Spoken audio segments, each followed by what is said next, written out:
Hi guys, thank you for joining me. And here I am in Narm Studios, which is in deepest, darkest Wiltshire, which is, you know, like my home really. This is where I do all my teaching, a lot of my band rehearsals I do here, and also recording, of course, because it's a recording studio. And all manner of people have been through the doors here, from like Katie Tunstall, to even Dave Grohl has been through this door at some point. To Royal Blood, Van Morrison, Susie Sue, Magic Numbers, The Mission, Robert Plant, you name it. Everyone's been through these doors at some point. So I'm here teaching today. I've got Sadie behind me, the drum set, and we've been working on some interesting patterns today, hence why that cymbal there has got some jingles and stuff on it, and I'll talk about that in a minute when we go over to the drum set. But again, thank you to everyone who said hello to me at the Liverpool Drum Show, UK Drum Show the other day. It was good to see you all, and it was great to play for Drum Dog in their experience room, doing the an hour masterclass on Ringo and why we dig him, and the sort of stuff he's brought to the table. And I added some new things that I didn't do last year with Gary Astridge. You know, over the last year, I've thought of a few more things that I can bring to the table to do with how you can take some of Ringo's techniques and ideas and put it into your drumming, whether you're a funk drummer, reggae drummer, hip hop, jazz drummer, you know, fusion prog drummer, whatever. Now, why am I holding this cymbal? I'm holding this lovely Vulcan cymbal here because I picked this up from the Vulcan stand. It was great to see Ian, Max, Antonio and their sons and everything. Lovely to meet you all. And great to see other people come up on the stand as well to try the cymbals. Now, I mentioned in something last week, a clip that I picked up a new ride cymbal, and this is it. It's a Vulcan 20-inch, and it's called a Rock Ride. Now, I'm not usually a fan of calling cymbals by a musical style. I don't think it's always a good idea, you know, because as a jazz drummer or Latin drummer or whatever you are, you walk along and you see, oh, I won't play that one, then I'll move on to the next one. And I think they've changed the naming on the cymbal since, but this cymbal is a dynamite cymbal. And you can see some of it is sort of machined and some of it is left unmachined, if you like. And it's very new, it's very lovely. And the front is like a white master, and behind is a bit more like a finished antique or Etna, and an antique unfinished lathed, or, I mean, it's hammered, but it hasn't been sort of lathed. So that should give it a really interesting kind of dynamic when you've got that on the back and that on the playing surface, you know? And I remember on the stand, I was going through some cymbals, and he had some of the Papa cymbals, which are kind of, again, named after Joe Jones, but you know what? They're so beautiful. They would fit in any style of music. And I was going to pick those up too, but they'd already sold them. Damn it. But I'm an endorser, I said. But yes, someone had come on the stand and liked the ride and the crash, which I'd heard, and I didn't put my name down quick enough. Well, that's the way it goes.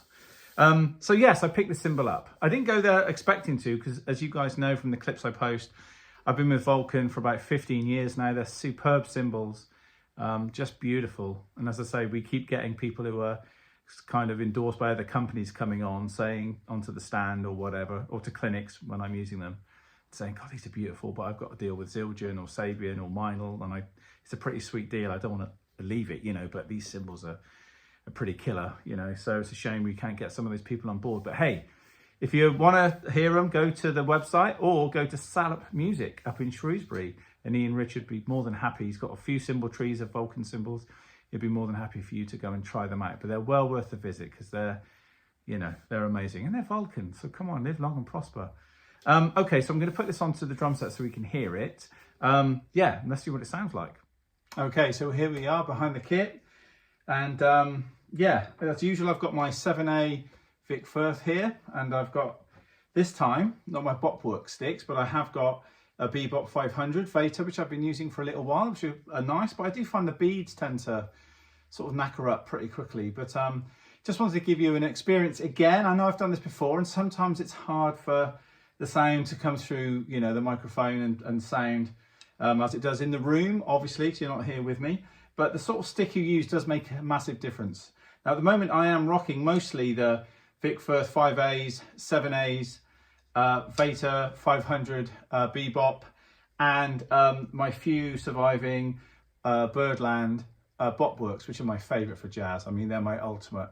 But you know, I'm also using some of these Vatas for a while just to try out a different stick. But I haven't got those botworks with me, but they're the best. So yeah, so the sound again. Let's see what happens. So the 7A gives us this kind of sound.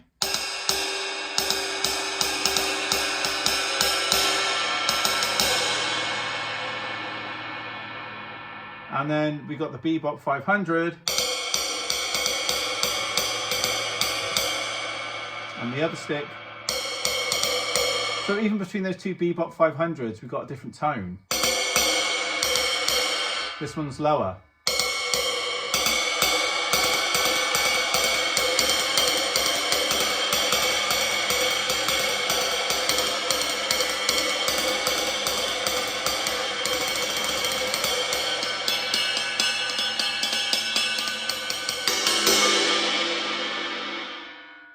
So you can see it's got a heavy sort of crash sound to it,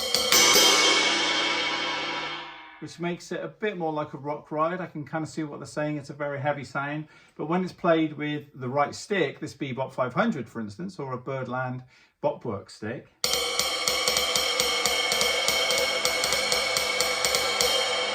it's got a lovely sort of jazz feel to it. And I much prefer the lower sounding stick as well.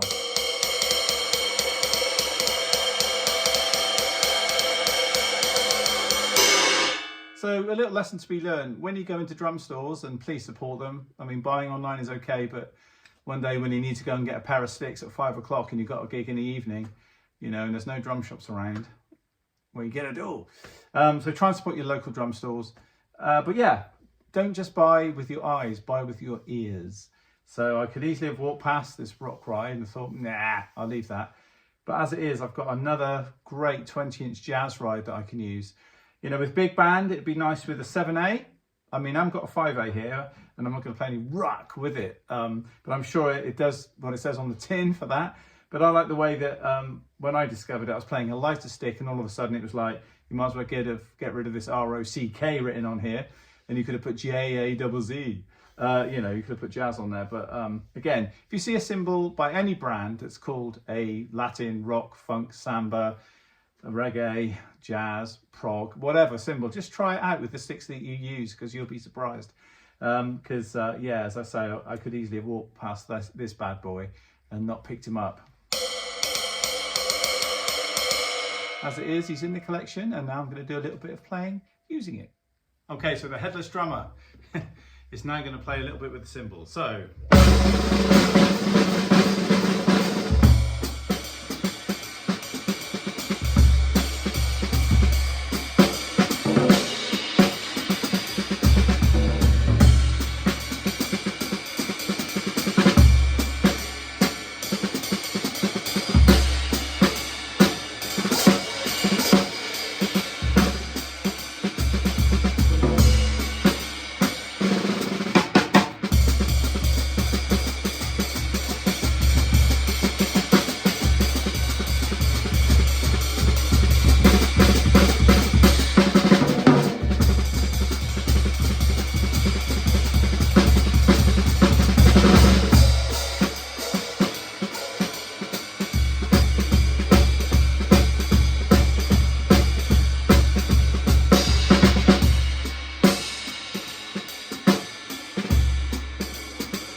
Okay, so the headless drummer's now got ahead again.